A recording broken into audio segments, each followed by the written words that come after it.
ಹಣ್ಣಿನ ತೋಟ YouTube channel ನೋಡುತ್ತಿರುವ ಎಲ್ಲ ವೀಕ್ಷಕರಿಗೆ ನಮಸ್ಕಾರಗಳು. ಈ ಚಾನಲ್ನಲ್ಲಿ ನಾನು ನಮ್ಮ farm house related videos, organic farming, fruits, vegetables ಹಾಗೂ ನೇಚರ್ ರಿಲೇಟೆಡ್ ವೀಡಿಯೋಸನ್ನು ಅಪ್ಲೋಡ್ ಮಾಡ್ತಿರ್ತೇನೆ. So please like, subscribe and share this channel. ಈಗ ನಮ್ಮ ಫಾರ್ಮ್ ಹೌಸಿನ ಡೇ 2 ವಿಡಿಯೋ ನೋಡ್ಬೋದು. ನಾನು ಡೇ 1 ವಿಡಿಯೋದಲ್ಲಿ ನಮ್ಮ ಫಾರ್ಮ್ ಹೌಸ್ ಹೇಗಿದೆ, ಏನು ಮಾಡ್ತೇವೆ ಅಂತ ಹೇಳಿದ್ದೆ. ಈಗ ನಾವು ಇದು ಪಾರ್ಟ್ 2 ವಿಡಿಯೋ ಅಂತ ಹೇಳ್ಬೋದು. ಈ ವಿಡಿಯೋದಲ್ಲಿ ಏನು ಮಾಡ್ತಿದ್ದೇವೆ ಅಂದರೆ, ನಾವು ನಮ್ಮ ಫಾರ್ಮ್ ಹೌಸಿಗೆ ಮಂಗಳೂರಿಂದ ಫ್ರೂಟ್ಸ್ ಮತ್ತು ವೆಜಿಟೇಬಲ್ಸ್ ಗಿಡವನ್ನು ತರಿಸಿದ್ದೇವೆ. ಮ್ಯಾಕ್ಸಿಮಮ್ ನಾವು ಗಿಡ ತರಿಸೋದು ಇದು ಆ್ಯಕ್ಚುಲಿ ಫ್ರೂಟ್ಸ್ ಗಿಡವಾಗಿದ್ದು ನಮ್ಮ ಫಾರ್ಮ್ ಹೌಸ್ನಲ್ಲಿ ನಡ್ತೇವೆ.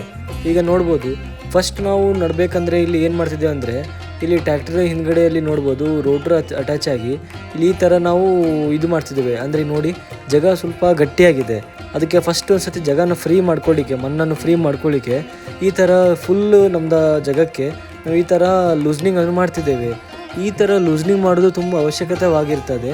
ಯಾಕಂದರೆ ನಾವು ಸಡನ್ನಾಗಿ ನಾವು ಗಟ್ಟಿ ನೆಲದ ಮೇಲೆ ಗಿಡ ನೆಟ್ಟರೆ ಅದರ ರೂಟ್ಸಿಗೆ ಪ್ರಾಬ್ಲಮ್ ಆಗ್ತದೆ.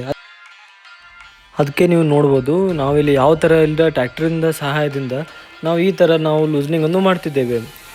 ಈ ಥರ ನಾವು ಸಾಯಿಲನ್ನು ಪ್ರಾಪರಾಗಿ ಕರೆಕ್ಟಾಗಿ ನಾವು ಏನು ಮಾಡಬೇಕಂದ್ರೆ ಲೂಸ್ ಮಾಡಿ ನಂತರದ ಪ್ರೊಸೆಸ್ನಲ್ಲಿ ನಾವು ಗಿಡವನ್ನು ನೆಡ್ಬೋದು. ಈಗ ನೋಡಿ, ಇಲ್ಲಿ ರೈಟ್ ಸೈಡ್ ನೋಡಿ ಯಾವ ಥರ ಕಾಣ್ತಿದೆ. ಇಲ್ಲಿ ಲೆಫ್ಟ್ ಸೈಡ್ ನೋಡ್ಬೋದು, ಒಂದು ಸತಿ ನಾವು ಟ್ಯಾಕ್ಟ್ರಿಂದ ಮಣ್ಣನ್ನು ಅಗಿದ ಮೇಲೆ ಮಣ್ಣು ಯಾವ ಥರ ಕಾಣ್ತಿದೆ. ಒಂದು ಸತಿ ನಾವು ಅಂದರೆ ನಾವು ಕೇಳಿದ ಪ್ರಕಾರ ಒಂದು ಸತಿ ನಾವು ಈ ಥರ ಮಾಡಿದ ಮೇಲೆ ನೆಕ್ಸ್ಟ್ ರೋಟರ್ ಮಷಿನಿಂದ ಮಿಕ್ಸ್ ಮಾಡಬೇಕಾಗ್ತದೆ. ಮತ್ತು ನಾವು ನೆಕ್ಸ್ಟ್ ನೋಡ್ಬೋದು, ಈಗ ಗೊಬ್ಬರವನ್ನು ತರಿಸಿದ್ದೇವೆ. ದನದ ಗೊಬ್ಬರವನ್ನು ನಾವು ಇಲ್ಲಿ ಯೂಸ್ ಮಾಡ್ತೇವೆ. ಮತ್ತು ಇಲ್ಲಿ ನೋಡ್ಬೋದು ಲೆಫ್ಟ್ ಸೈಡಲ್ಲಿ ಸ್ವಲ್ಪ ವೇಸ್ಟ್ ಗಿಡ ಇದೆ. ಅಂದರೆ ಇಲ್ಲಿ ಕಾಡು ಗಿಡ ನೋಡ್ಬೋದು, ಇಲ್ಲಿ ಉದ್ದ ಹೋಗಿದೆ ಅಲ್ಲ, ಈ ಪಾಮ್ ಟ್ರೀಸ್ ಬಿಟ್ಟು ಈ ಕಡೆ ಉದ್ದ ಹೋಗಿರೋ ಗಿಡವನ್ನು ನಾವು ತೆಗಿತೇವೆ. ನೋಡ್ಬೋದು ನಮ್ಮ ಫಾರ್ಮ್ ಹೌಸ್ನ ಡೆವಲಪ್ಮೆಂಟ್ ನೋಡಿ ಯಾವ ಥರ ಆಗ್ತಿದೆ. ನಾವು ಈ ಫ್ಯೂಚರ್ನಲ್ಲಿ ಇಲ್ಲಿ ತುಂಬ ಚೆನ್ನಾಗಿರುವ ಒಂದು ಚಿಕ್ಕ ಫಾರ್ಮ್ ಹೌಸ್ ಹಾಗೂ ಅದರ ಜೊತೆಯಲ್ಲಿ ಪಾತ್, ಸ್ವಿಮ್ಮಿಂಗ್ ಪೂಲು ಮತ್ತು ಫ್ರೂಟ್ಸ್ ಮತ್ತು ವೆಜಿಟೇಬಲ್ ಗಿಡವನ್ನು ಬೆಳಿತೇವೆ. ಈಗ ಇದು ನಮ್ಮ ಹೊಸ ಫಾರ್ಮ್ ಹೌಸ್ ಆಗಿದೆ. ಇದರ ಹಿಂದ್ಗಡೆಯಲ್ಲಿ ನಮ್ಮದು ಹಳೆ ಫಾರ್ಮ್ ಹೌಸ್ ಇದೆ.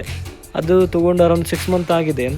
ನಾನು ಫಸ್ಟ್ ಈ ಕಂಪ್ಲೀಟ್ ಹೊಸ ಫಾರ್ಮ್ ಹೌಸ್ನ ವಿಡಿಯೋ ಮಾಡಿದ ನಂತರದಲ್ಲಿ ಹಿಂದಿನ ಫಾರ್ಮ್ ಹೌಸ್ನ ಬಗ್ಗೆ ಟೂರನ್ನು ತೋರಿಸ್ತೇನೆ.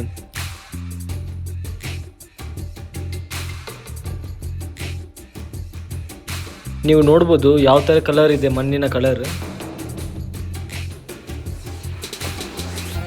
ಈ ಥರ ನಿಮ್ಮ ಫಾರ್ಮ್ ಹೌಸು ಇಲ್ಲಾಂದರೆ ನಿಮ್ಮ ದೊಡ್ಡ ಫಾರ್ಮ್ ಇದ್ದಲ್ಲಿ ಕೆಲಸ ಮಾಡಬೇಕಾದಲ್ಲಿ ನೀವು ನಿಂತು ಕೆಲಸ ಮಾಡಿದರೆ ತುಂಬ ಒಳ್ಳೆಯದು. ಯಾಕಂದರೆ ನೋಡ್ಬೋದು, ಇಲ್ಲಿ ನಮ್ಮ 2 ಪಾಮ್ ಟ್ರೀಸ್ ಇದೆ. ಈ ಪಾಮ್ ಟ್ರೀಸ್ ಮಧ್ಯೆ ಹೋಗಬೇಕಾದ್ರೆ ತುಂಬ ಹುಷಾರಿಂದ ಹೋಗಬೇಕಾಗ್ತದೆ. ಮತ್ತು ನಿಮ್ಮ ಗೈಡೆನ್ಸ್ ಇಲ್ಲಾಂದರೆ ಯಾರಾದರೂ ನಿಮ್ಮ ಲೇಬರ್ಸನ್ನು ಇಟ್ಟು ಹೋಗಬೇಕಾಗ್ತದೆ.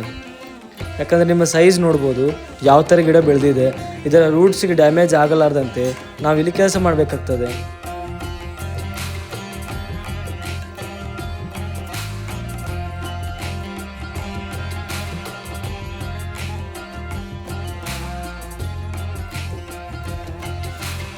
ನಾನು ನನ್ನ ಫಾರ್ಮ್ ಹೌಸಿಗೆ ತುಂಬ ವಿವಿಧ ಎಕ್ಸಾಟಿಕ್ ಹಾಗೂ ರೇರ್ ಫುಡ್ಸ್ನ ಗಿಡವನ್ನು ತರಿಸಿದ್ದೇನೆ. ನಾನು ಅದರ ಬಗ್ಗೆ ಕಂಪ್ಲೀಟ್ ಮಾಹಿತಿಯನ್ನು ನೆಕ್ಸ್ಟ್ ಮುಂದೆ ಬರುವ ವಿಡಿಯೋದಲ್ಲಿ ಅಪ್ಲೋಡ್ ಮಾಡ್ತೇನೆ. ಹಾಗೂ ನೋಡ್ಬೋದು, ಟಿಪ್ಸು, ಪ್ರಾಪರಾಗಿ ಐಡಿಯಾಸ್ ಎಲ್ಲವನ್ನು ಪ್ರೊವೈಡ್ ಮಾಡ್ತೇನೆ.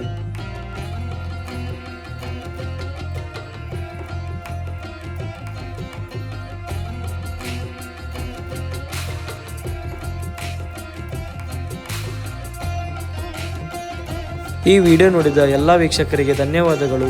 Please like, subscribe and share this video.